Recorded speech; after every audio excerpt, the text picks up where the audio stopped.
Une question au programme de géographie de terminale, États-Unis-Brésil, rôle mondial, dynamique territoriale. Alors là, nous allons choisir la voie étroite et traiter la composition uniquement sous l'angle du rôle mondial, ce qui peut paraître un petit peu restreint, mais rôle mondial, dynamique territoriale, c'est quand même pas la même chose et on peut penser que ça peut faire l'objet de deux exercices différents.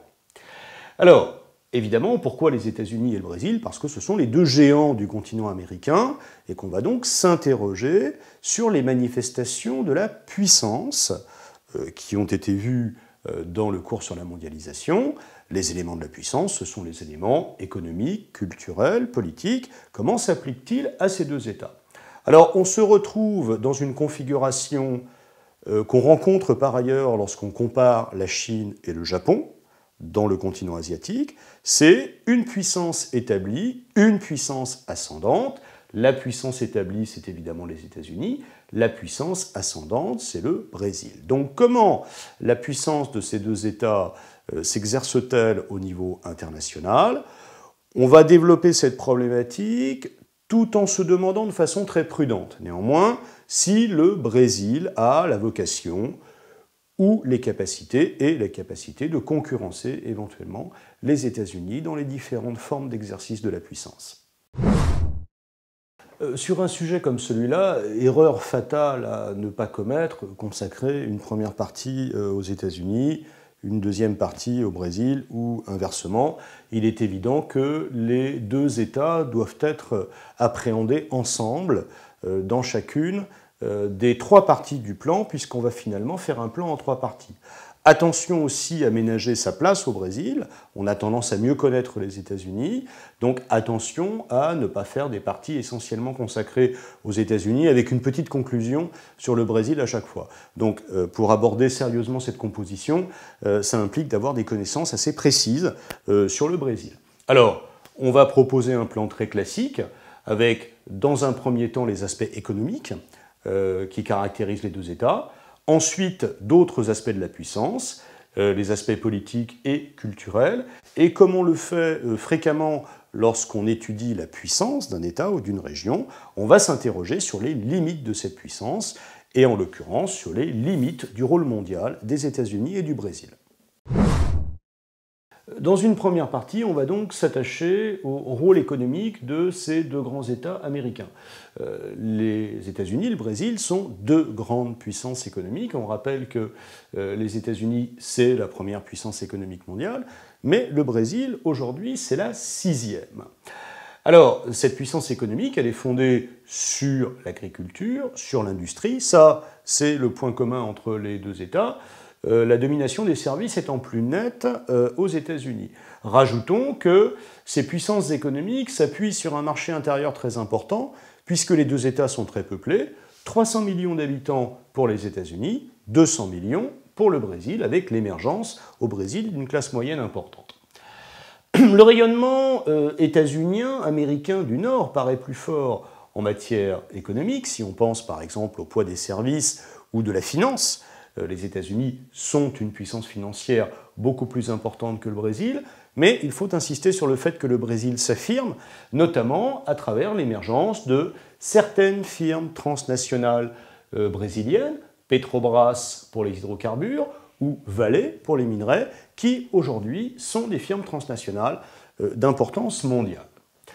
On rajoutera enfin que, en termes de croissance, c'est le Brésil qui tient la corde pour le moment, puisque dans les années 2000, la richesse du Brésil s'est accrue de 50%, alors que les États-Unis, on le sait, comme la plupart des vieux pays industrialisés, connaît aujourd'hui une croissance ralentie, une croissance lente, aggravée de surcroît par la crise que le monde connaît depuis 2007-2008.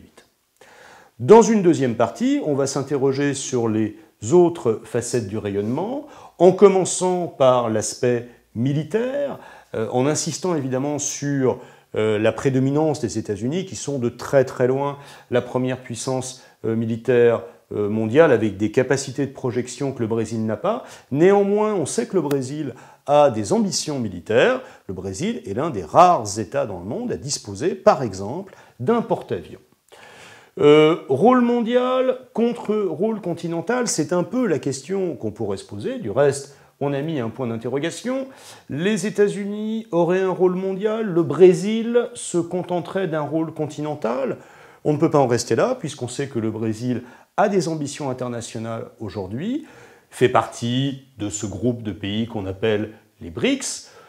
Plus judicieusement, il faut plutôt mentionner cet acronyme, l'IBAS, c'est-à-dire l'Inde, le Brésil, l'Afrique du Sud, un ensemble de pays émergents, et on sait que le Brésil a des ambitions politiques qui pourraient se traduire, par exemple, par l'obtention d'un siège permanent au Conseil de sécurité de l'ONU. Les deux États ont également un rayonnement culturel. Le rayonnement culturel des États-Unis est bien connu, c'est ce qu'on appelle le soft power, mais il faut aussi mentionner le rayonnement culturel du Brésil. On peut évoquer les telenovelas, par exemple, ces séries télévisées qui ont beaucoup de succès dans le monde lusophone, et mentionner aussi l'organisation d'événements, notamment sportifs, de très grande importance, comme la Coupe du monde de football en 2014 ou les Jeux olympiques en 2016.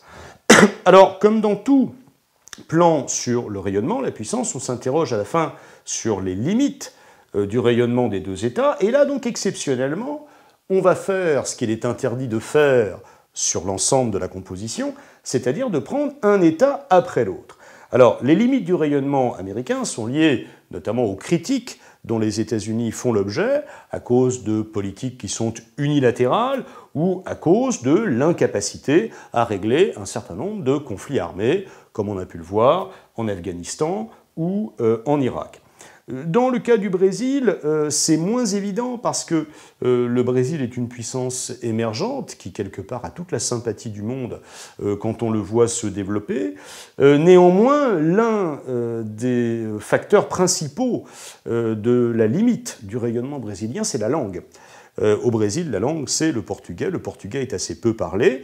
Et même si le Brésil noue des alliances avec l'Afrique lusophone, c'est-à-dire l'Afrique qui parle portugais, l'Angola, le Mozambique, ce rayonnement est pour le moment inférieur à celui des États-Unis.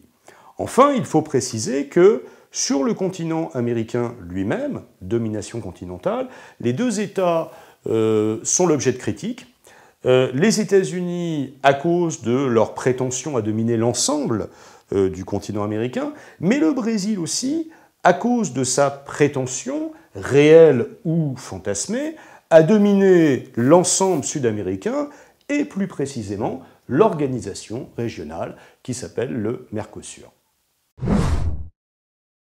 En guise de conclusion, ce qui peut être intéressant, c'est de replacer cette affaire concernant les États-Unis et le Brésil dans la problématique plus générale des puissances émergentes qui sont vues dans la mondialisation.